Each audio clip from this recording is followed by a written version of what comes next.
Je me présente, je suis Romain Demerrier, je suis le président de Parenthèse Utile, qui est l'école d'orientation et de réorientation pour les étudiants en quête de sens et de projet. Donc, je suis ravi de passer ce début de soirée avec vous. Donc, avec vous qui nous suivez en distanciel, avec vous qui êtes là en présentiel et avec nos 4 intervenants et intervenantes qui sont là et qui vont tenter de répondre aux questions que vous vous posez à propos de la césure. Pour faire un petit rappel sur les mercredis utiles, donc sur la première semaine, on s'était interrogé en se demandant comment trouver sa 18 ans en 2021. Donc en revenant sur les grandes étapes qui permettaient à un jeune de construire son projet d'orientation dans un monde qui, lui, est en transition, et pour des jeunes qui eux-mêmes sont également en transition.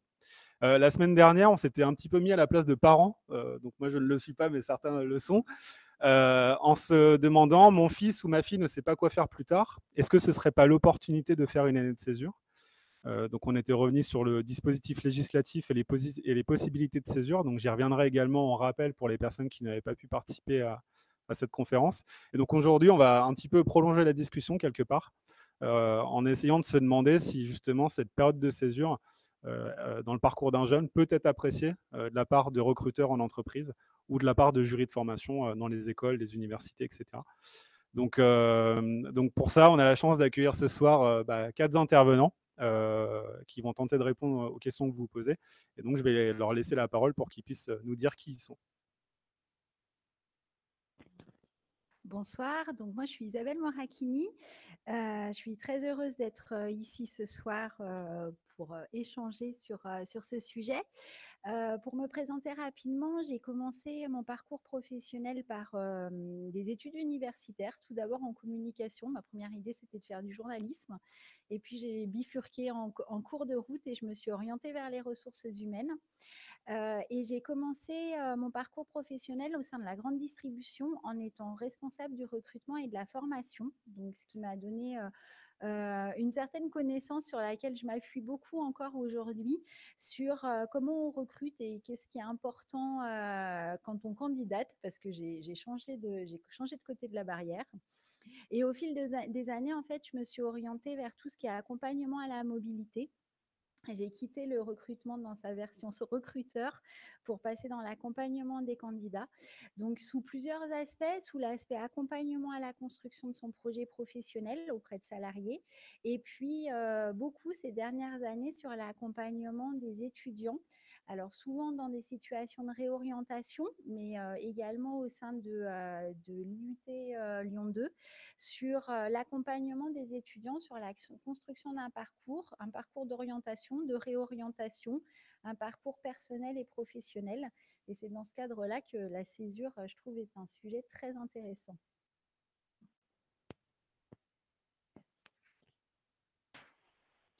Bonjour, donc moi je suis Mounia Afkir, donc je suis coordinatrice pédagogique à l'IUT Lumière de l'Université Lyon 2 et plus particulièrement donc responsable d'un module d'enseignement qui s'appelle le projet personnel et professionnel, donc dans lequel intervient également Isabelle. C'est un module qui accompagne les étudiants sur 3 années qui passent à l'IUT pour la construction de leur projet professionnel et en première année en particulier sur l'accompagnement à l'alternance. Alors très rapidement sur mon parcours, je ne vais pas rentrer autant dans les détails qu'Isabelle, mais ça fait 14 ans que je travaille dans l'accompagnement, dans un premier temps des candidats VAE, quand j'ai débuté mon parcours et ensuite, je me suis dirigée vers l'accompagnement des étudiants. Voilà.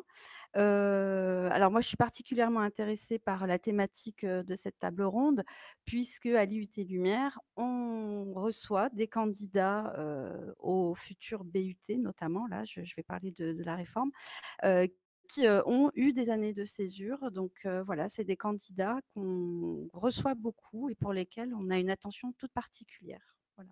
Je pense que dans le cadre des questions, on reviendra là-dessus. Alors bonjour à tous, Dominique Guillemet. Je suis actuellement responsable du recrutement pour un groupe américain qui est un des leaders mondiaux dans le domaine de la santé, qui s'appelle Becton Dickinson ou BD. En France, ce sont 2000 collaborateurs. Donc on est une équipe de 4 recruteurs pour recruter les candidats dans ce groupe en France. En termes de parcours, j'ai fait des études de sciences éco, puis un DESS de commerce international. Et là, après ces études, je ne savais pas encore forcément ce que je voulais faire. Alors, j'ai fait ensuite un VIE sans trop savoir ce que je voulais faire. Donc, ça existe encore, les VIE. Donc, je vous pousserai pour ceux qui pourront à essayer de faire un VIE parce que c'est vraiment super pour démarrer sa carrière professionnelle. Et ensuite, un peu par hasard, encore par hasard, je me suis orienté sur la logistique. Donc, j'ai fait 10 ans de logistique dans différents groupes et notamment 5 ans en Espagne. Euh, et ensuite, un peu par hasard, j'ai fait un bilan professionnel au sein du groupe Renault dans lequel j'étais à l'époque. Et là, je me suis orienté vers le monde RH.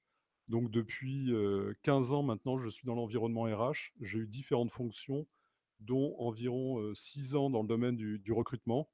Et finalement, dans les différentes fonctions RH, je crois que c'est le recrutement qui m'intéresse le plus, que je trouve le plus positif, le plus dynamique. Et donc, voilà, je pourrais vous donner quelques clés ce soir, j'espère, par rapport à tout ce qu'il faut savoir pour rebondir dans sa carrière, dans son début de carrière et pour passer des entretiens. Merci Dominique. Bonsoir à tous. Donc, moi, je suis Delphine Laverrière. Pour être très rapide sur le parcours, je suis passée en fait par une école de commerce qui m'a amenée, pas par hasard, mais pas loin quand même, vers les métiers du marketing. Donc, j'ai fait du marketing dans la grande consommation pendant plus de 10 ans. Et puis, au bout de 10 ans, je me suis beaucoup questionnée sur ce que je faisais là, en tout cas sur le sens que ça avait. Et c'est à ce moment-là, en fait, que j'ai rejoint les ressources humaines, en tout cas le grand monde des ressources humaines, en cabinet avant effectivement d'aller en entreprise. Et pour finir sur le parcours, il y a maintenant 4 ans, j'ai quitté le monde de l'entreprise pour créer ma propre activité de conseil en management. Donc, j'accompagne aujourd'hui les entreprises à essayer de mettre en place des pratiques un petit peu plus responsables, notamment en matière de gouvernance et de management, et puis d'accompagner justement toutes les approches collaboratives, et notamment l'intelligence collective au sein des organisations. Je suis ravie également, moi, d'être là pour intervenir sur cette thématique, doublement parce que je suis maman, justement, que c'est un sujet qui me concerne. Peut-être qu'on en parlera à un moment ou à un autre, mais aussi en tant que parent, se dire justement, quand nos propres enfants sont confrontés à cette question de césure, bah, finalement, quel est notre regard de parent? Je veux bien témoigner aussi là-dessus parce que voilà, je suis concernée. Et puis effectivement, j'apporterai un double regard à la fois en tant qu'enseignante, puisque j'ai le plaisir d'être une des enseignantes de parenthèse utile sur le cours de gestion de projet. Et puis également avec un regard de recrutement, puisque j'ai fait une partie de mon parcours dans les ressources humaines, également dans le monde du recrutement. Donc voilà, c'est avec ces différents regards que je pourrais aussi vous donner un éclairage sur la question.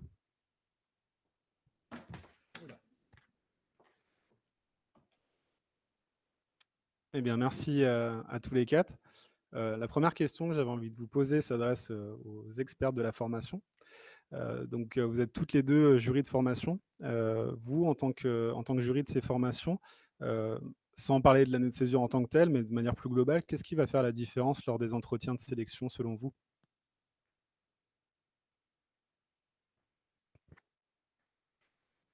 Alors, ce qui va faire la différence, alors pour l'IUT Lumière, en plus, c'est encore particulier parce que, nous, on va chercher ce qu'on appelle les autres bons. Donc c'est vrai qu'on va pas forcément se focaliser sur les résultats académiques, mais, sur un tout, en fait, sur une personnalité, sur la motivation, de l'étudiant, sur sa capacité, à nous démontrer qu'il a, réfléchi à son projet professionnel, qu'il soit issu d'une année de césure ou pas. Donc voilà, on va s'attacher un peu à tout ça, et beaucoup à une personnalité, moi je trouve, et en particulier quand on a des étudiants qui ont eu une année de césure. Alors en règle générale, ils essaient de la cacher, cette année de césure. Donc il y a tout un travail qu'on fait avec eux d'explicitation. On va s'attacher en fait à voir comment ils ont exploité cette année-là, comment ils peuvent la valoriser, et nous, c'est un public qu'on apprécie particulièrement, les réorientations, les années de césure. C'est vrai que c'est des étudiants qui arrivent avec quelque chose de différent par rapport à des néo-bacheliers. Et quand ils arrivent à mettre sur la table, qu'est-ce qu'ils ont fait pendant cette année-là, et au-delà de ce qu'ils ont pu faire, quel cheminement ça a pu permettre, et bah, c'est des entretiens qui sont hyper riches, avec ce type d'étudiants. Je ne sais pas si tu veux compléter?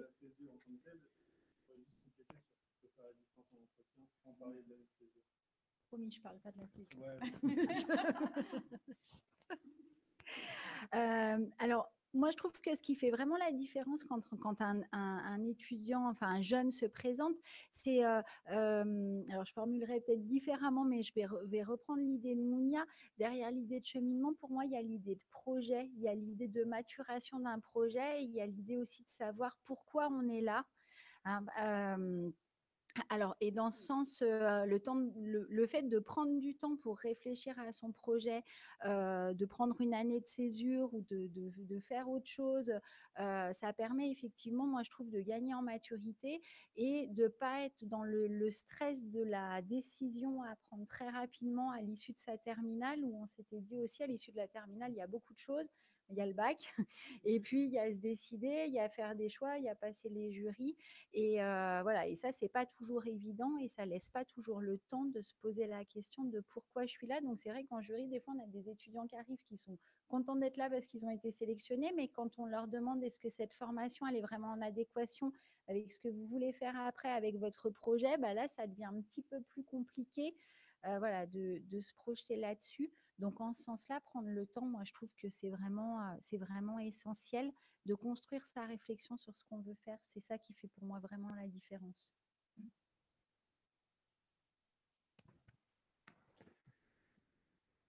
Merci pour vos témoignages. Donc, on reviendra sur la césure après. C'est pas grave, on peut répéter. En tant qu'étudiant, il y a aussi le lien avec le monde professionnel. Et à ce sujet, les étudiants vont parfois passer par 3 étapes, en tout cas 2 de manière certaine, que sont le stage, la recherche de stage. Pour certains, la recherche d'alternance. Et pour d'autres, effectivement, le but, c'est l'insertion professionnelle derrière. Vous qui êtes dans le recrutement, à quoi vous êtes sensible quand un jeune candidate a un stage, à une alternance ou même à la fin de ses études, que ce soit sur son CV, sur sa lettre de motivation ou en entretien?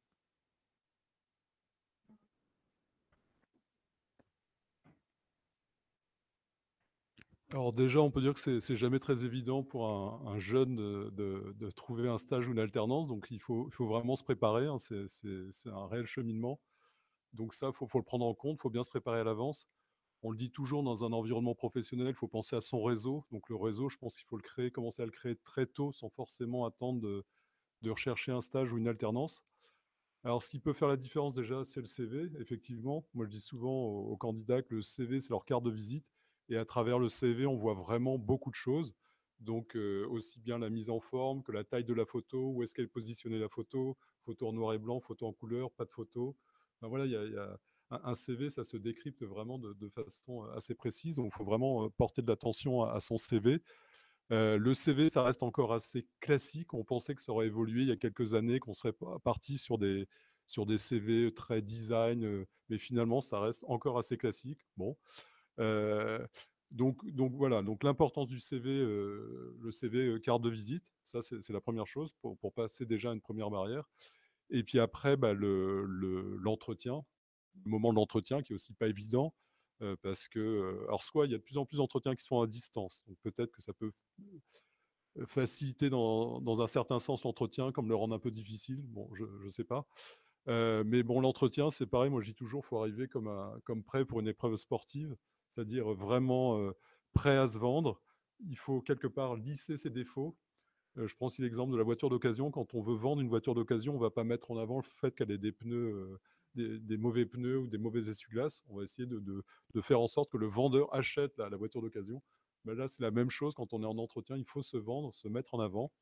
Donc voilà, c'est le discours, les mots, le dynamisme.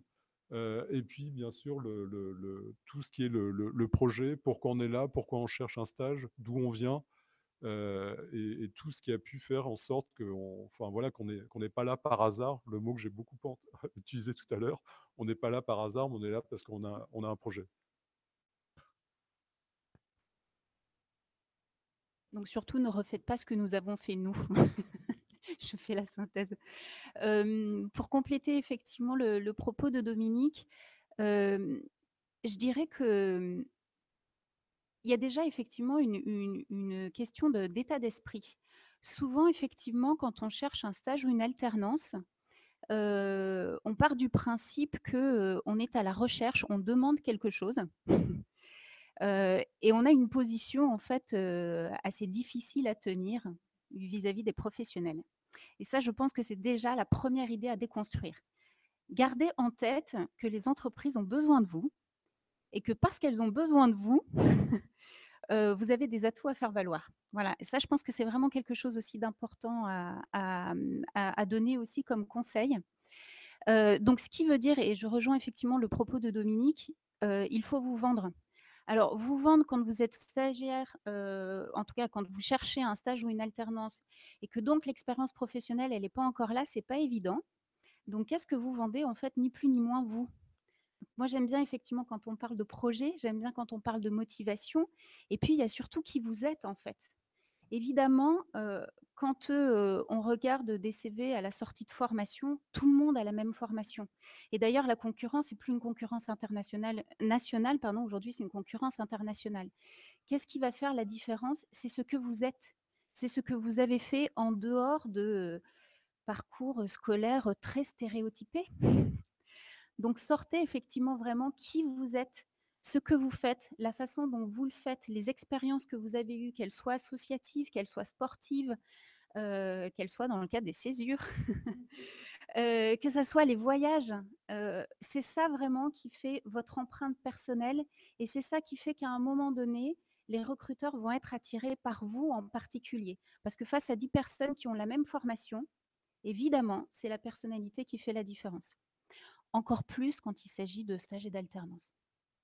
Voilà, donc moi, c'est vrai que dans le recrutement, je regardais avant tout les personnalités et en me disant, finalement, derrière ces personnalités-là, où est-ce que je sens le potentiel chez la personne? Et évidemment, le potentiel, c'est pas dans la capacité à grimper dans la hiérarchie, mais c'est à rentrer dans une culture d'entreprise. C'est ce qui va faire en fait qu'on va avoir envie de travailler avec cette personne parce qu'elle va participer en fait à ce projet collectif de l'entreprise.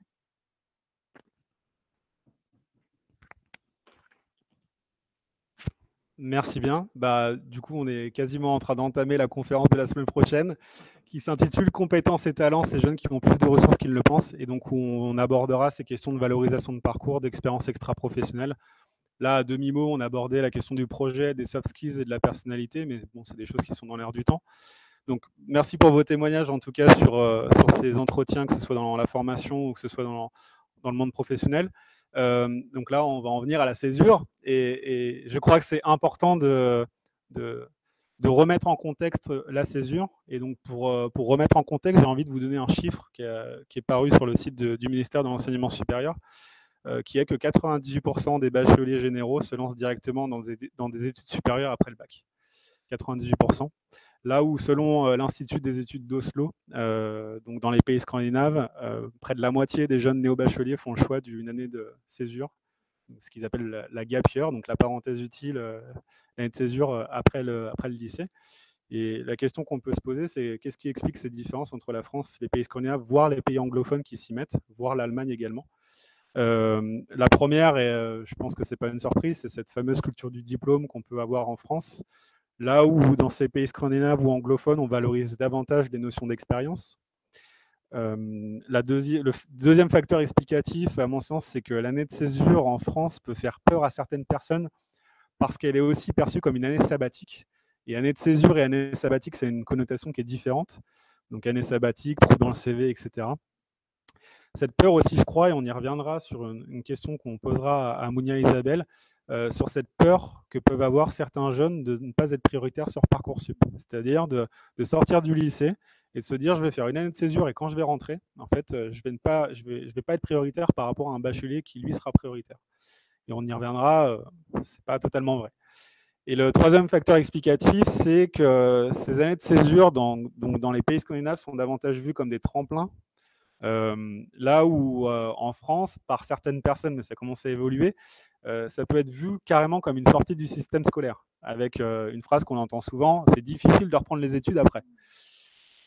Donc voilà ce qui peut expliquer ces différences. Alors encore heureux, les choses évoluent, on est en 2021, les cultures évoluent, et donc ça se traduit sur le plan législatif par une loi qui est arrivée en 2018, donc la loi orientation et réussite étudiante, qui reconnaît l'année de césure comme un dispositif spécifique qui garantit les droits à l'étudiant. Donc le droit, par exemple, à un étudiant de candidater dans une formation, de partir en année de césure et d'être certain de retrouver sa place dans une formation l'année d'après.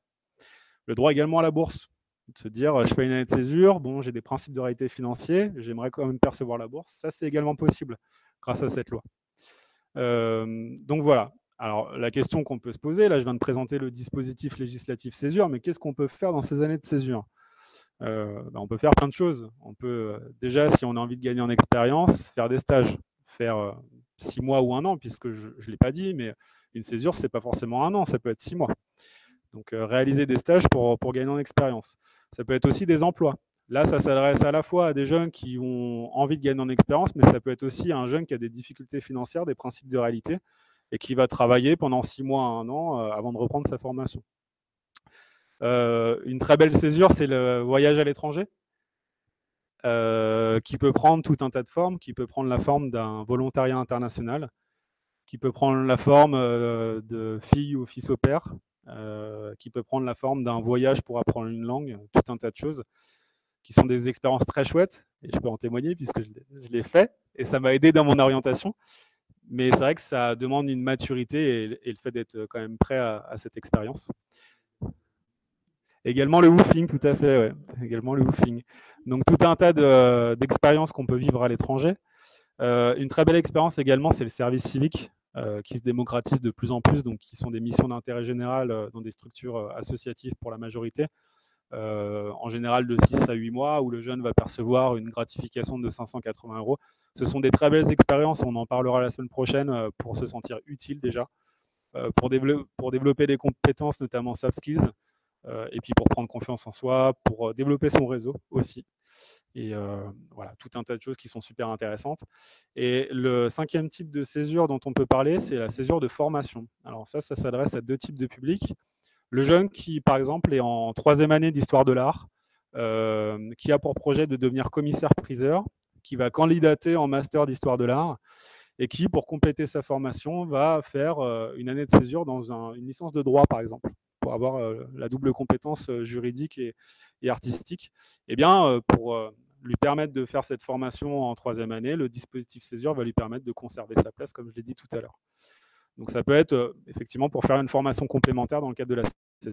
Et le 2e type de césure, c'est la césure de formation qui s'adresse à un jeune qui est actuellement en terminale et qui est un petit peu perdu dans son orientation, ou un étudiant, pareil, qui se pose des questions sur son orientation et qui voudrait faire une année de césure pour maturer un projet d'orientation, pour tout un tas de choses, comme le dispositif Césure utile que propose l'école parenthèse utile, qui est une formation d'1 an pour construire un projet d'orientation, pour développer des compétences, pour renforcer son dossier, et puis pour s'ouvrir au monde qui nous entoure, puisque le monde qui nous entoure est riche, et bien souvent, que ce soit les jeunes ou les moins jeunes, on est pétri de représentation. Et l'objectif, c'est de passer plus à de l'information en rencontrant un maximum de personnes.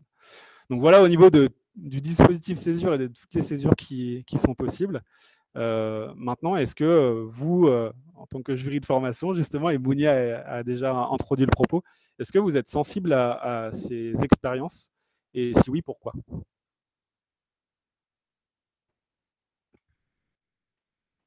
Alors merci Romain. Alors pour compléter ton propos, effectivement, il n'existe pas une césure, il existe des césures, et j'irai même plus loin. Il y a la césure parfois subie et celle qu'on choisit. Donc en fonction de telle ou telle direction, c'est vrai qu'on a des étudiants qui arrivent avec différents projets. Alors nous, les étudiants, comme je l'ai un peu dit tout à l'heure, les étudiants qui arrivent d'une année de césure, c'est un public particulièrement intéressant parce que, comme le disait Isabelle, c'est un public qui vient avec une certaine forme de maturité. Souvent parce que l'étudiant en question a un peu subi cette année de césure, parfois comme un échec. Et du coup, il a su rebondir pour le transformer justement en réussite. Et souvent, moi, j'ai vu des étudiants qui, en jury, et puis Isabelle peut-être sera d'accord avec moi, j'ai très peu rencontré d'étudiants qui n'ont rien fait pendant leur année de césure. En général, ils ont tous fait quelque chose, que ce soit, comme le disait Romain, un voyage à l'étranger, travailler, un stage, de l'engagement associatif, beaucoup aussi. Certains en profitent pour passer leur permis de conduire parce qu'ils perçoivent aussi l'importance que ça peut avoir, pour leur insertion professionnelle. Donc moi, à chaque fois que j'ai vu arriver un étudiant, en jury d'audition qui venait d'une année de césure, il avait de toute façon fait quelque chose justement pour, dire: «Bah, moi je suis là, mais je suis crédible parce que j'ai fait quelque chose pendant cette année-là. Je me suis pas tourné les pouces, j'ai essayé de mettre à profit, bah, cette année que je l'ai choisie ou qu'on me l'ait imposée, finalement». Donc c'est des étudiants qui sont très intéressants et ils arrivent avec une personnalité, différente. Alors même si parfois, c'est juste une année de césure, hein, mais on le voit avec les étudiants à l'IUT, hein, parfois ils partent 7 semaines en stage. Au bout des 7 semaines de stage, on les voit arriver, ils sont transformés.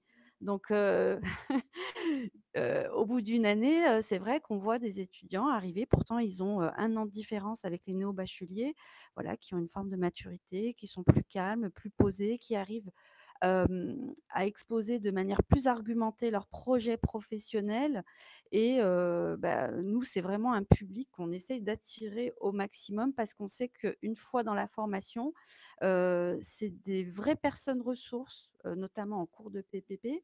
Ce sont des personnes ressources, qu'on va solliciter pour, faire part de leur expérience, et qui vraiment tirent, les autres vers le haut.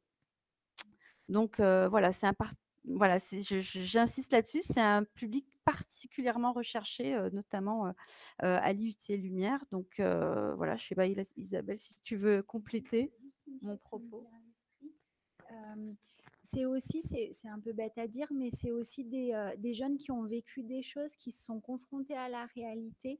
Alors, quelles que soient les décisions qu'ils aient prises pendant leur césure, qu'ils aient fait un stage, qu'ils aient occupé un job peut-être plus alimentaire, ils comprennent aussi peut-être plus le sens de reprendre des études et de s'investir dans une formation pour aller vers quelque chose qui leur plaira peut-être plus que les postes auxquels ils ont eu accès, sans que ce soit péjoratif du tout, mais sans formation. Et ça, pour le coup, c'est vraiment intéressant parce que c'est vrai que moi, je trouve que les élèves, ils sont portés jusqu'au bac sans avoir à se poser. Alors, ils se posent un peu des questions, bien sûr, à certains embranchements, mais quelque part, souvent, on se retrouve avec beaucoup d'étudiants qui n'ont pas eu à faire de choix. Les choix, on les a quelquefois fait pour eux.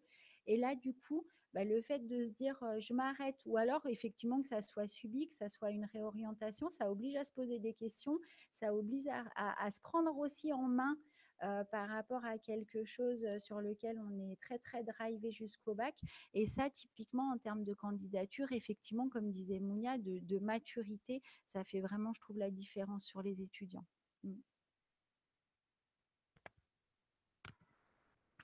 Je vais te redonner la parole dans 2 petites secondes, Isabelle. Par rapport à Parcoursup, cette peur de se dire: «Je pars en césure, je vais recandidater sur Parcoursup», comment ça va se passer? Est-ce que je vais être, traité de la même façon que des bacheliers ou pas du tout? En tout cas pour l'IUT. Merci. Alors, on croyait qu'on s'en était sorti de Parcoursup, mais on s'en sort jamais en fait. Alors, sur Parcoursup, en fait, c'est vrai qu'il y a les néo-bacheliers, hein, voilà, qui vont être identifiés comme néo-bacheliers. Et puis, quand on a pris une année de césure, une année de réflexion, ou alors qu'on s'est engagé dans une direction et que pas la bonne direction maintenant et qu'on souhaite se réorienter, à ce moment-là, on est identifié comme étudiant en réorientation. Donc, on n'est pas tout à fait considéré comme un bachelier, mais comme on vient de le dire avec Mounia, ça peut être aussi des étudiants en réorientation qui vont avoir un attrait particulier pour les formations. Donc, la réponse, c'est un peu une réponse de Gaston. Est-ce qu'on est considéré comme un bachelier? Non, mais on n'est pas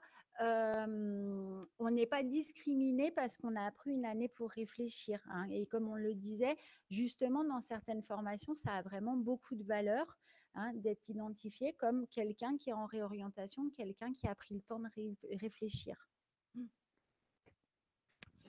Bon, bah, je trouve que c'est plutôt rassurant, que ce soit pour des parents ou pour des jeunes. Je m'adresse donc aux professionnels du recrutement. Une question un petit peu bateau, mais est-ce que du coup, cette année de césure, vous la percevez comme une année sabbatique, un trou dans le CV, ou vraiment quelque chose qui apporte un plus, à condition que le jeune le valorise? Alors déjà, jusqu'à il y a peu, l'année de césure, c'était surtout au niveau des écoles de commerce, des écoles d'ingé également, où on parlait de l'année de césure, où les étudiants partaient sur 3 ans et pouvaient rajouter une 4e année pour faire un stage à l'étranger ou pour avoir une expérience professionnelle. Et donc, ce terme qu'on emploie ce soir, qui, si j'ai bien compris, s'adresse plutôt à des étudiants post-bacheliers qui se posent des questions sur l'avenir, c'est un peu nouveau. Et en fait, je me posais la question, est-ce que le terme césure, c'est le bon terme? Parce que moi, j'ai l'impression que c'est un côté un petit peu négatif, le mot césure, alors que ce que vous employez, le nom de l'école est un peu plus dynamique.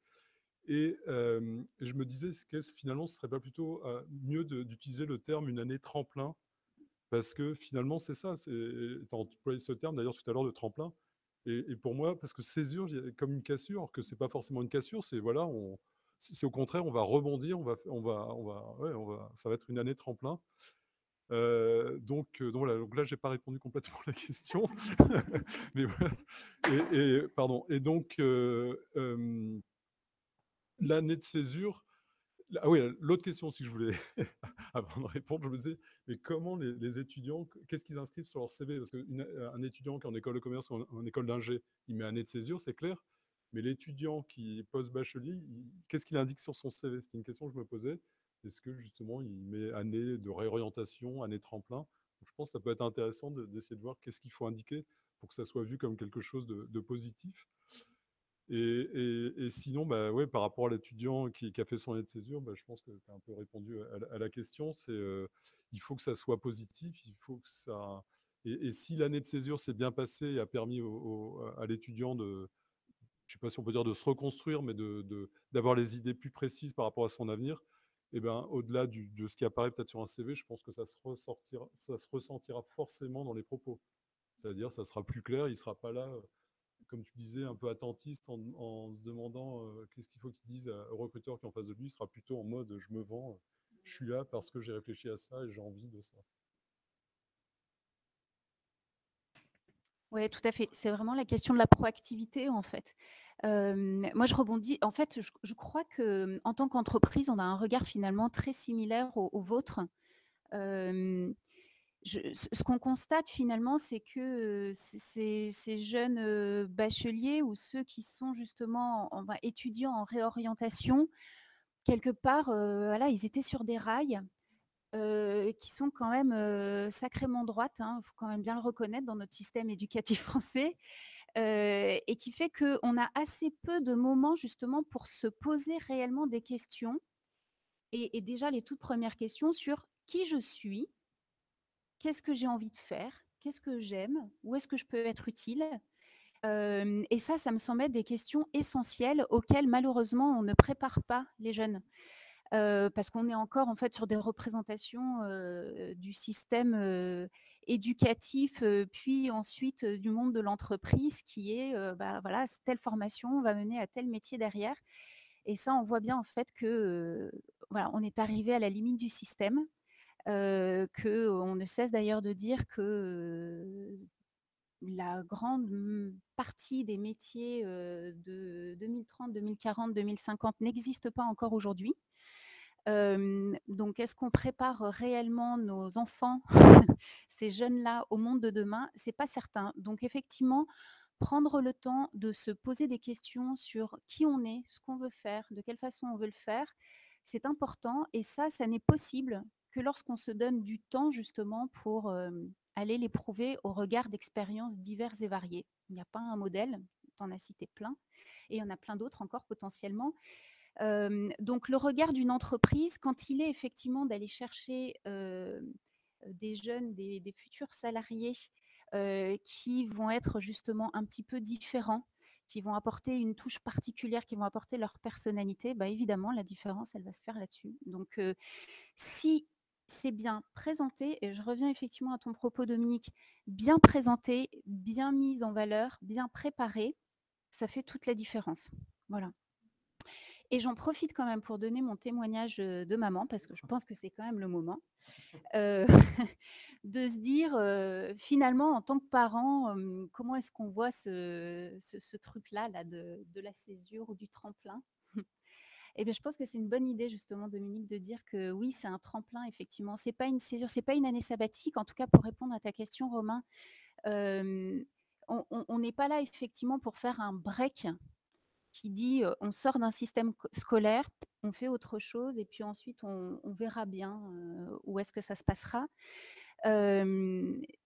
Si effectivement c'est vu réellement comme une année tremplin, c'est-à-dire une année de réflexion pour savoir en fait quelle est la place que je veux prendre dans la société, quelle forme en fait ça va prendre en termes de projet d'orientation et demain en fait de projet professionnel, bah, c'est super rassurant. Et je pense qu'on peut le dire, Dominique, en tout cas, je le dis pour moi, mais de ce que j'ai entendu tout à l'heure, je crois en fait que en tant que parent, c'est même rassurant aujourd'hui de se dire, si moi j'avais eu cette opportunité de me poser ces questions, de m'autoriser en fait à faire une pause pour vraiment me poser les questions de est-ce que ça me correspond bien ce truc-là? Je suis pas sûre que j'aurais changé aussi souvent parce que peut-être que je me serais orientée plus rapidement dans quelque chose qui me correspondait vraiment. Voilà. Donc, en tant que maman, donc il se trouve que j'ai une fille qui vient de faire une année de césure utile, justement. Bah, moi, je suis vraiment absolument ravie de ce qu'elle a fait. Et en une année, j'ai l'impression qu'elle en a pris au moins 5. C'est-à-dire en termes de maturité, en termes de regard sur la vie, dans l'esprit critique qu'elle a développé, et puis dans son projet, quoi. Maintenant, elle a un projet qui lui correspond. Et ok, elle avance, mais maintenant sur ses rails, pas sur les rails sur lesquels on l'a mise. Puisqu'on en est aux confessions. Alors, pardon. Alors, bah, du coup, moi, je vais parler de mon cas personnel. Alors, moi, quand je me suis lancée dans les études, c'est un peu ce que tu disais, Delphine, et ce que disait Isabelle. Moi, je me suis vraiment laissée porter par le mouvement.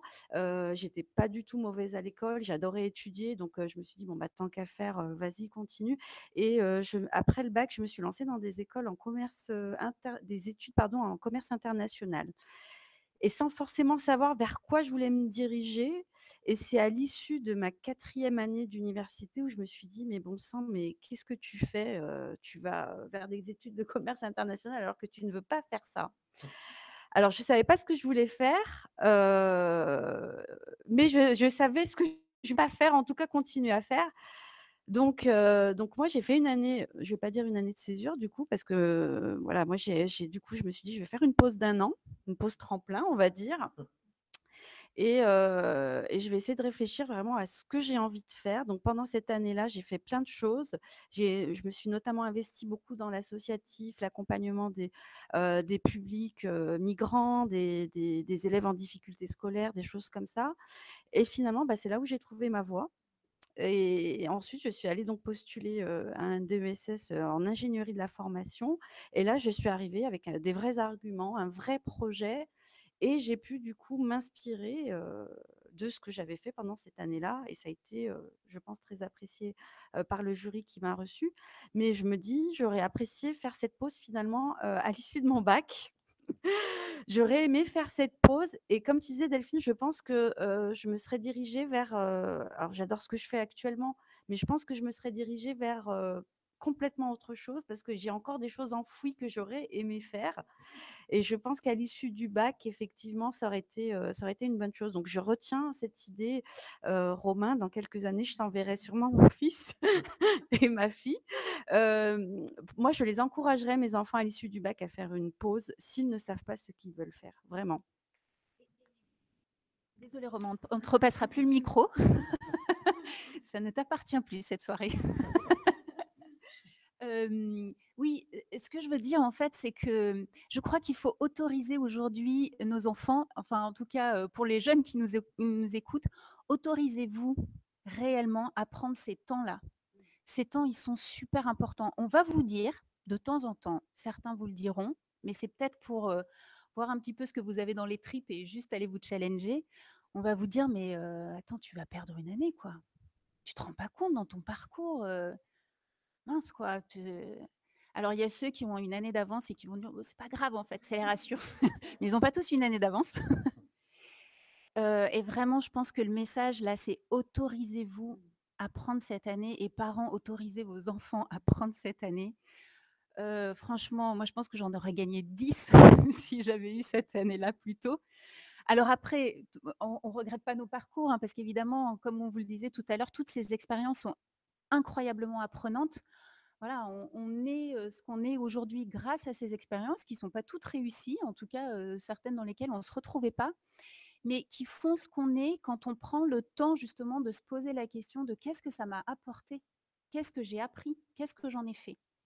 Et ces années justement de réflexion, où on est stimulé, parce que je pense que c'est difficile quand on est jeune d'être face à soi-même. L'intérêt effectivement d'une césure encadrée, c'est réellement de pouvoir voilà, être challengé, être accompagné, porter un regard différent sur les choses. Ouais, c'est incroyable, quoi. C'est une vraie chance, vraiment. Voilà. Donc, on ne passe plus que c'est fini. Moi, ce que ça m'évoque aussi, alors j'espère, moi je vais être très humble par rapport à ça, c'est un grand questionnement en ce moment. Autant je suis convaincue à 2000 de la nécessité, enfin de la nécessité quand on est parent d'autoriser ses enfants à faire un break. J'espère que je serai capable de le faire, que je ne serai pas trop stressée. Voilà, c'est enregistré en plus, donc j'espère que je serai capable de le faire. Je travaille sur moi. Je trouve que ce qui est important dans ces temps de pause, c'est d'arriver à sortir de tout ce subi. Parce que moi, j'ai l'impression de rencontrer des étudiants, que ça soit en réorientation ou à certains moments sur des questionnements, est-ce que je poursuis après ma licence, où c'est lourd en fait. On sent que c'est extrêmement subi tout ça et qu'il n'y a pas de plaisir en fait dans la notion d'apprendre. Et moi, j'ai eu la chance, en fait, d'interrompre mes études. Alors, je ne l'ai pas forcément toujours présenté comme ça, mais je les ai interrompues après ma maîtrise et je les ai repris quelques années après pour reprendre un master 2. Et j'essaye de dire ça aux étudiants qu'on peut arrêter, qu'on peut travailler et qu'on peut reprendre. Et alors, ils disent vraiment ce que disait Romain en introduction: «Oh là là, mais j'arriverai jamais à reprendre». Et alors je leur dis: «Bah non, moi j'ai repris avec plaisir parce que j'étais pas la même, parce que j'avais connu l'univers professionnel, parce que je suis retournée sur les bancs de l'école avec plaisir à apprendre, alors que je les ai aussi quittés avec beaucoup de plaisir en fait». Et c'est vrai que je vois beaucoup d'étudiants qui me disent: «J'en peux plus, j'en peux plus d'être en cours, j'en peux plus d'apprendre, j'en peux plus d'être dans cette situation d'élève», et qui pourtant vont me dire: «Oui, pour ma lettre de motivation, pour ma candidature future dans une formation, je fais comment?» Et alors je leur dis: «Mais il y a un quart d'heure, vous m'avez dit, vous en pouvez plus». «Oui, mais c'est pas grave parce que comme ça sera fini». Et ça, je trouve ça assez terrible de se dire: «Il faut que je boucle le truc». Je pense qu'il y a un peu des parents derrière aussi, hein. Je rassure mes parents, j'ai fini ce qu'il y a à faire et puis après quelque part, on me laissera un petit peu d'air et ça, je trouve ça assez, triste en fait, sur le rapport qu'il y a avec la formation, hein. Et c'est vrai que je rejoins ce que disait Romain, on peut d'une année de césure, alors quel que soit le nom qu'on lui donne, ça peut être un break en fait. Je me dis on peut aussi ce moment se dire: «Je fais un break quoi, faire plein de choses, hein, que ça soit de l'associatif, ça soit des stages, travailler un petit peu, voyager un petit peu, ça peut être une année extrêmement riche, hein, c'est pas forcément un stage d'un an non plus, quoi. Donc ça, c'est vrai que ça donne plein d'opportunités et je pense que voilà, on aurait tous aimé faire ça à un moment. Je redonne la parole à Romain. Ouais, parce qu'il faut que j'essaye de rebondir sur un petit peu tout là, mais c'est super intéressant de vous écouter. Et je crois que quelque part, quand même, la dénomination qu'on donne, elle est importante, puisqu'effectivement, le break, la pause, peut faire peur à un certain nombre de parents ou de jeunes, la peur du vide. Et finalement, c'est juste de faire quelque chose qui correspond et puis qui est utile pour soi.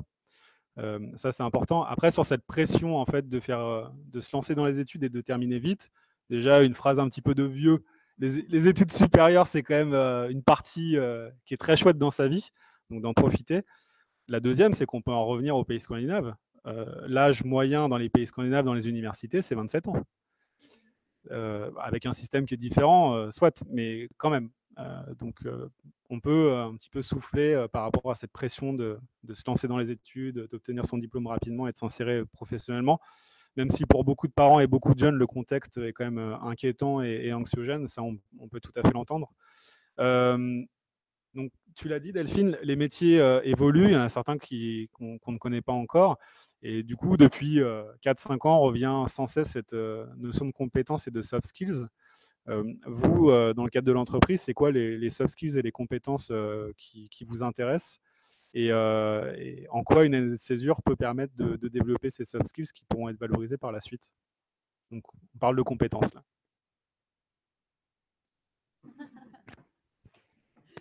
Je vais essayer de garder le micro pas trop longtemps. C'est un sujet qui m'intéresse pas mal. C'est une belle question, on pourrait y passer du temps. Mais on peut aussi faire très simple et notamment, c'est toujours facile, tu parlais d'apprentissage, Isabelle, faciliter l'apprentissage des étudiants, je pense que c'est important. Apprendre différemment, c'est important. Donc moi, je vais vous donner en fait, juste un petit truc, mnémotechnique pour, retenir effectivement les compétences qui sont aujourd'hui vraiment attendues dans le monde de l'entreprise. C'est ce qu'on appelle assez communément les 4 C. Les 4 C, c'est quoi? C'est la curiosité. La curiosité, aujourd'hui, elle est indispensable et c'est réellement ce qui fait la différence en entreprise. Ceux effectivement qui vont avoir, cette capacité à s'interroger sur tout ce qui est fait dans l'entreprise, sur ce qui est fait en dehors de l'entreprise, la fameuse mode, du benchmarking. Mais voilà, regarder, s'inspirer effectivement de ce qui se passe ailleurs et re-questionner systématiquement avec ce fameux esprit critique en fait, sur lequel, c'est vraiment nécessaire d'aller travailler.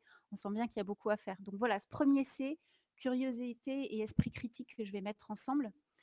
Le deuxième, c'est les compétences en communication. Je pense que personne, ne dira le contraire, autour de cette table. Les compétences en communication, c'est quoi en fait? On parle beaucoup d'intelligence relationnelle aujourd'hui. Évidemment, c'est cette capacité à interagir avec les autres, dans le monde de l'entreprise qui est évidemment un monde de lien social, dans un environnement normé. C'est particulièrement important de savoir communiquer justement, d'avoir la posture juste vis-à-vis des autres et puis de savoir effectivement faire passer des messages, de savoir argumenter, de savoir convaincre. Voilà, donc ça, c'est vraiment une compétence qui va faire la différence. Et on voit très bien, nous, recruteurs, que c'est une des compétences qu'on regarde quand même à la loupe. Le troisième C, c'est évidemment la collaboration. Je ne vais pas redire ce que je viens de dire, mais lieu de lien social, on fait ensemble. Une entreprise, ce n'est pas des silos, comme malheureusement on les trouve souvent dans le monde de l'entreprise. Ce qu'on sait effectivement, c'est que c'est vous justement, là, les jeunes, qui allez faire bouger les systèmes établis tels qu'ils sont aujourd'hui. Vous avez besoin de ces connexions, vous allez justement permettre à ces silos de tomber dans l'organisation pour faire en sorte justement qu'on soit capable de communiquer différemment et de mettre en place cette intelligence collective qui fait qu'on ne fait pas du marketing quand on se regarde que nous, entre équipes marketing, on ne fait pas de la vente que lorsqu'on regarde nos clients sans s'interroger effectivement de comment on fait pour satisfaire les clients avec les autres départements de l'entreprise. Et je pourrais vous le faire dans tous les départements de l'entreprise. Voilà, collaboration. Et puis le dernier, évidemment, qui rejoint un petit peu la question de la curiosité, c'est la créativité. Évidemment, vous n'êtes pas là pour rentrer dans des systèmes, pour reproduire ou vous conformer à des processus. Oui, ça fait un peu partie de la vie de l'entreprise, c'est vrai. Mais dans ces processus, on attend de vous des solutions parce que des problématiques, voire des problèmes, il y en a en permanence. On est dans un monde qui est terriblement complexe et dans ce monde complexe, on a besoin de trouver des solutions nouvelles. Et encore une fois, on sait très bien effectivement que cette nouvelle génération qui pousse fort amène à décaler le regard. Donc, ce qu'on va regarder beaucoup, effectivement, chez les candidats, c'est aussi leur capacité, justement, à être force de proposition, à apporter des idées neuves, voilà, et qui sont jamais, en fait, des idées qu'on construit tout seul dans son bocal, qui sont des idées, en fait, qu'on élabore avec les autres. Donc, ces compétences, ces fameux 4C, ils sont tous interdépendants, interconnectés. Pour moi, c'est vraiment ça qui va faire la différence. Voilà. On pourrait parler de plein d'autres choses, intelligence émotionnelle, on en parle beaucoup. Évidemment, la connaissance de soi, elle est indispensable. Je pense que la problématique des organisations, c'est que, évidemment, c'est une somme d'ego. Ce qui fera la différence demain, c'est la capacité, en fait, à chacun à bien se connaître et à pas venir jouer son ego dans le collectif. Voilà, donc il y a un peu de boulot à cet endroit-là. Et je crois que cette nouvelle génération nous apprend beaucoup de choses. Alors, pour compléter un peu tes propos, ce que je dirais, c'est que en France, j'ai l'impression que les entreprises évoluent un peu justement par rapport aux soft skills. Jusqu'à il y a peu, c'était, voilà, on les évoquait peu. C'était plutôt dans les pays anglo-saxons justement que les soft skills pouvaient avoir leur importance, et pas tant que ça en France. Et maintenant, en France, on commence à se dire pour certains postes, et même en entreprise, c'est-à-dire parce que ça pouvait être dans la grande distribution, dans la restauration, où là on faisait pas trop attention aux techniques, on faisait surtout les soft skills. Mais maintenant, également dans les entreprises, on commence à se dire bon, on va d'abord regarder soft skills, puis après on formera la personne. Donc ça, c'est en train de changer. Donc c'est pour ça que c'est important ce sujet des soft skills. Et alors celles que tu as citées, effectivement, je pense que c'est un peu le top de la liste. Mais sinon, ce que je voulais dire, c'est que finalement, il peut y avoir toute une liste assez longue de soft skills. Et on ne peut pas dire, par rapport pour répondre à ta question, on va pas lister 50 soft skills, parce qu'il y en a beaucoup de soft skills. Donc je pense que finalement, après, les soft skills, elles s'adapteront aux métiers pour lesquels l'entreprise recrute. Donc on ne va pas chercher le même soft skills chez un commercial que chez un comptable, que chez un ingénieur en recherche et développement, que que chez un professeur. Enfin bon, voilà, à chaque métier, je pense qu'il y a des soft skills particulières. Donc ça peut être intéressant dans la démarche de celui qui va se lancer dans un métier, effectivement, de voir si ces soft skills qu'il a définis au travers d'un parcours comme celui que vous proposez, peuvent correspondre au métier. On peut compléter. Alors, effectivement, Delphine et Dominique ont bien décrit les choses. Je suis assez d'accord avec Dominique. On peut difficilement faire une sorte de liste à l'après-vert. Et moi, je le vois parce que du coup, on a des alternants à l'IUT Lumière, donc on est beaucoup en contact avec les tuteurs entreprises notamment. Et enfin, moi, je pense qu'il faut aussi qu'on ait une forme de bienveillance envers les étudiants. Alors, je sais pas vous, mais moi, je suis pas la même qu'il y a 15 ans. J'ai fait beaucoup d'erreurs quand j'ai débuté dans, dans le marché du travail. Donc c'est vrai que souvent ce que je dis aux tuteurs entreprises, c'est qu'on ne peut pas avoir, un étudiant, prêt à l'emploi, ça y est, qui sait tout faire, qui respecte, les codes, qui a tous les savoir-être qu'il faut avoir. Donc je pense qu'il faut qu'il y ait une forme de bienveillance et puis, que nous les un peu plus âgés, on soit dans une forme de tutorat, de mentoring, d'accompagnement de ces jeunes-là. Parce qu'il faut quand même qu'ils aient un socle de savoir-être. Nous, on le voit apparaître. Alors, on a des nouvelles générations, qui arrivent, qui sont très, téléphones, pour ne citer que ça. Nous, ce qu'on constate, c'est qu'on voit des nouvelles formes de comportements apparaître en entreprise. Donc un étudiant, par exemple, en pleine réunion, qui est en train de consulter son téléphone, un étudiant qui ne part pas forcément, par exemple, en pause avec ses collègues. Donc ces petites choses-là qui font partie des codes de l'entreprise, qu'il faut absolument que l'étudiant intègre, finalement quand il est en poste, que ce soit en alternance ou en stage. Donc moi, je pense que c'est plutôt sur ce type, de compétences-là qu'il faut, former les étudiants, des compétences qui pour moi n'étaient pas forcément, à l'ordre du jour, il y a quelques années.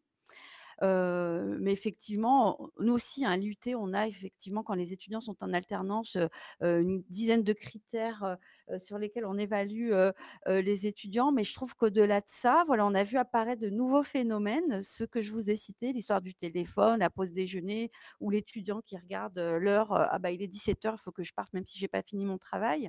Voilà, je trouve qu'il y a une certaine forme de culture à l'entreprise auquel il faut plutôt les former. Ou les sensibiliser, tout à fait.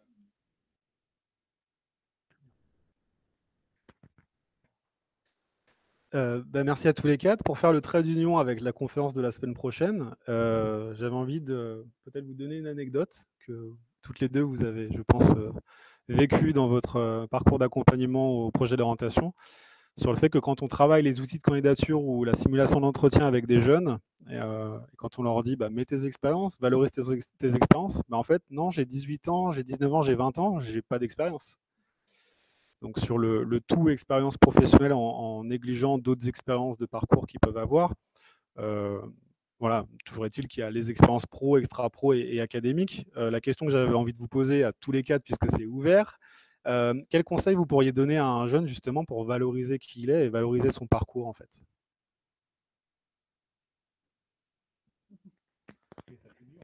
Et ça, c'est sûr.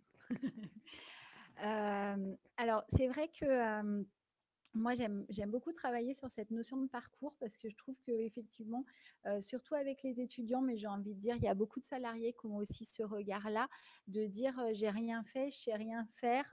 Et cette impression aussi que tout le monde sait faire ce qu'ils ont fait.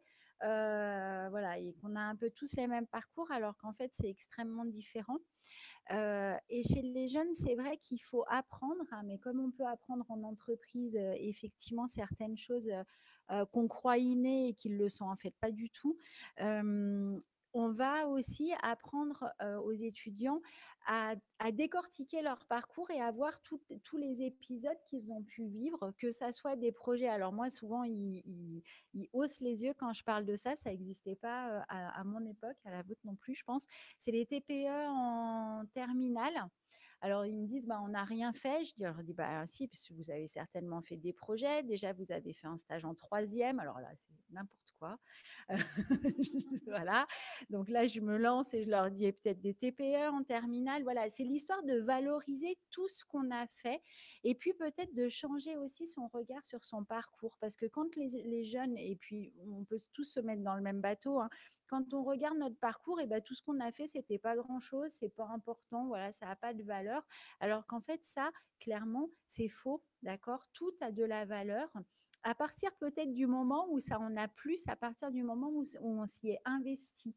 Et c'est vrai que cette notion d'investissement, elle est aussi importante. Mais voilà, il faut apprendre à valoriser. Alors, on le cite souvent avec Romain, mais j'ai fait partie d'une équipe de basket. Ça m'a permis de développer des compétences. Des fois, j'ai des jeunes, ils me disent, ouais, moi, ouais, je travaille un peu en centre de loisirs, puis j'ai mon BAFA. Bah ouais, mais rien que ça, c'est énorme. Enfin voilà, je sais animer un groupe, je sais construire des activités. Enfin voilà, j'ai le sens des responsabilités. Donc en fait, je pense que c'est vraiment ça qu'il faut apprendre à valoriser toutes les petites choses que nous on juge petites, mais qui ne le sont pas tant que ça et qui ont vraiment de la valeur, que ça soit dans les formations, que ça soit auprès des recruteurs, hein, donc le bénévolat, les associations sportives, tout ce qu'on a pu faire qui est important. Hein, et puis même cette année, moi, j'ai été un petit peu plus loin avec certains étudiants à dire, moi, j'ai rien, j'ai jamais eu trop d'activités extrascolaires et à me lancer à dire, et vous avez des frères et sœurs? Ah bah ouais, plein.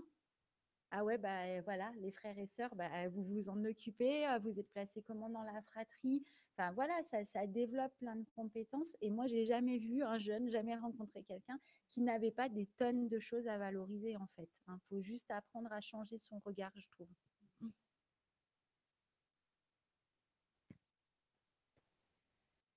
Alors Isabelle, elle a un peu tout dit, mais juste pour compléter, effectivement, moi, le conseil que je donnerais aux étudiants, c'est d'être honnête et de ne rien passer sous silence. Effectivement, Je la rejoins totalement parce qu'on on a les mêmes étudiants, que ce soit en cours de PPP qu'on propose à l'IUT ou en jury d'audition.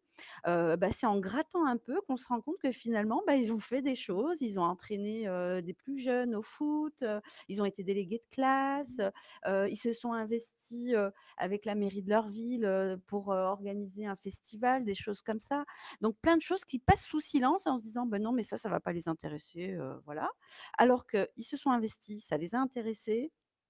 Ils en ont dégagé plein de choses et ils vont les passer sous silence. Donc c'est ce que je trouve dommage. Il faut pas hésiter à parler de ces petites activités, comme le disait Isabelle et je la rejoins aussi, sur, les étudiants qui, n'ont pas forcément, pour des raisons X ou Y, d'activités extrascolaires.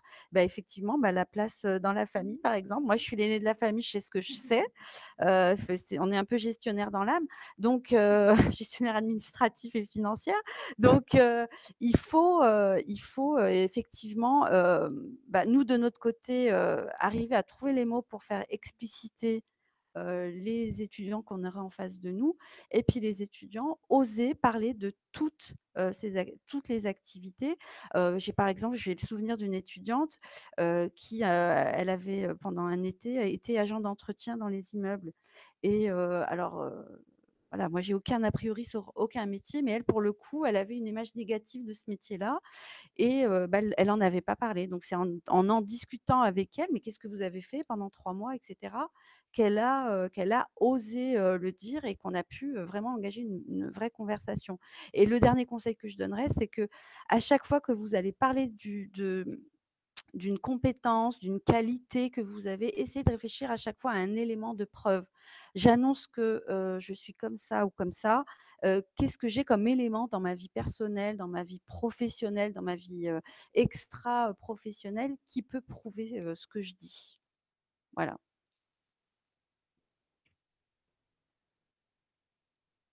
Alors moi, un conseil que je pourrais donner, qui peut prendre un peu de temps, c'est se dire que cette démarche de parler de soi, ça nécessite du temps, de la réflexion. Et je pense que se dire qu'il faut écrire un livre sur sa vie, sur ce qu'on a vécu, ça peut être intéressant. Un livre avec différents chapitres. Et donc, tu as un chapitre famille. Donc, qu'est-ce que tu vas mettre dans ton chapitre famille? Tu as un chapitre amis. Tu as un chapitre voyage. Alors, ça peut être de voyage en France ou à l'étranger. Un chapitre, je sais pas. Après, voilà, essayer de découvrir, de créer des différents chapitres et de les remplir. Et donc, pour les remplir, après, il peut y avoir le process ce qu'on appelle le mind map. Je ne sais pas si, alors je sais pas s'il y a un autre terme en français, mais donc on dessine, on dessine une carte mentale et à partir de la carte mentale, on va aller donner différentes directions. Donc, pour la famille, ça peut être les frères et sœurs, la relation avec les parents. Et peut-être que sur ce qu'on décrit sur sa vie, on ne communiquera que sur 10%. Mais voilà, je pense que là, ça permettra vraiment d'aller chercher des choses profondes qui permettent vraiment de constituer la personnalité. Bon, c'est la question, fallait pas finir parce que tout est dit. Je prends, toutes les idées, voilà. En tout cas, je rebondis, même si on sort que c'est 10, ça, c'est vraiment 10 qui sont authentiques et vraiment l'authenticité, ça fait une sacrée différence et Mounia, tu le disais d'ailleurs, tout à l'heure, à un autre endroit. Donc en fait, j'ai pas grand-chose de plus à dire si ce n'est, encore une fois, aller à la découverte de vous-même et vraiment, l'idée du livre, je trouve que pour aller à la découverte de soi, c'est génial. Et puis multiplier les expériences. Faites-vous plaisir, vous avez déjà plein de choses et si c'est pas le cas, parce que je sais que pour certains profils, vous avez été tellement mis sur ces rails, en fait, scolaires, ça vous a pas beaucoup laissé le temps non plus de lever la tête du guidon et d'aller chercher d'autres expériences. Dites-vous que vous pouvez aller les chercher aussi. Dans un club sportif, dans une asso, on en a parlé tout à l'heure, un petit voyage, quel qu'il soit, peu importe. Multipliez toutes les expériences et autorisez-vous, autorisez-vous, autorisez-vous. Et parents, autorisez.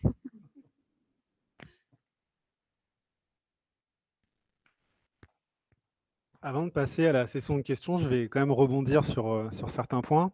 ton point, Delphine, sur les expériences, donc sur le fait de multiplier les expériences. Je vais vous raconter une anecdote que j'ai vécue en accompagnant des jeunes sur leur pareil, projet professionnel en psychologie, avec qui on parlait des expériences et qui disait, bah, en fait, moi, pendant 5 ans, en fait, je me suis investi dans les études. Et, parce que l'objectif, c'est de m'insérer sur le marché de l'emploi. Et est-ce que tu t'es engagé à côté? Est-ce que tu as développé des compétences spécifiques en lien avec des expériences extra-professionnelles? Eh ben non, je me suis vraiment concentré pendant 5 ans dans mes études. Et de dire effectivement à ces jeunes que le fait de multiplier les expériences, ça va permettre quelque part de s'épanouir, de découvrir des choses, mais aussi parce qu'il y a quand même un contexte qui n'est pas évident dans le contexte d'insertion professionnelle, de faire la différence à diplôme égal. Et ça, on ne le dit pas souvent. C'est diplôme, diplôme, diplôme. Ouais, mais bon, à diplôme égal, qu'est-ce qui fait la différence? Bah, c'est ça, c'est les expériences personnelles, extra-pro, etc. Donc ça, c'est le premier point. Le deuxième point, c'était... Alors, j'essaie de me rappeler. Oui, sur le fait qu'on a un regard qui sous-estime les expériences qu'on peut avoir. Je peux prendre l'anecdote également des étudiants que j'ai souvent par rapport au McDo, par rapport au fast-food. Ouais, mais le fast-food, c'est nul, c'est un job alimentaire, pourquoi je le mettrais sur mon CV? Alors que ça dit énormément de choses qui sont parfois recherchées en entreprise, sur du relationnel, sur la gestion du stress, sur des choses comme ça. Et c'est vrai que ce qui n'est pas évident, c'est cette question de la valorisation, de se dire, ouais, ok, j'ai ce type d'expérience, mais comment je le mets en avant? Ça peut être de l'accompagnement, mais ça peut être aussi, je peux vous donner un petit tips pour les étudiants qui nous suivent, la plateforme Job Ready de l'association Article 1, où en fait, vous avez juste à renseigner vos expériences.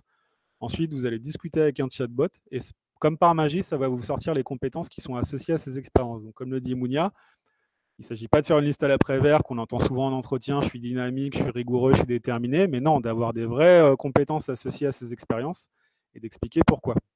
Si, sur effectivement, le livre de vie, c'est un travail qui est super important quand on parle d'orientation, et on en a parlé lors de la première conférence, de s'intéresser aux déterminants du parcours, d'avoir une démarche réflexive et qu'est-ce qui a déterminé mon parcours. Et de se dire que pour certaines personnes, en fait, ça a été un poster dans une chambre, un bouquin, une rencontre avec un prof, tout un tas de choses qui, en fait, sont apparemment dérisoires et ridicules, mais qui, finalement, en fait, vont faire qu'il y a du hasard, des rencontres, des opportunités. Et en fait, c'est ça l'orientation. Ce n'est pas quelque chose de magique non plus. Donc voilà, en tout cas, je vous remercie vraiment d'avoir été là ce soir. C'était un plaisir d'échanger avec vous, de confronter les points de vue et de se dire que finalement, on a répondu à cette question en se disant que oui, une césure, à condition qu'on la valorise, à condition qu'il y ait quelque chose derrière, à condition qu'on trouve une dénomination qui peut peut-être convenir un petit peu plus à certains parents et à certains jeunes, et clairement, ça peut être un plus pour candidater dans une formation ou en entreprise. Donc voilà. Et donc, je vous invite, pour ceux que ça intéresse, la semaine prochaine, donc même lieu, même heure, à se questionner plus sur les compétences, les talents, les ressources et la confiance en soi que peuvent avoir certains jeunes, mais qui, encore une fois, sous-estiment ou n'ont pas développé. Donc voilà, un grand merci à tous les quatre. Et donc, on se retrouve la semaine prochaine pour la prochaine conférence.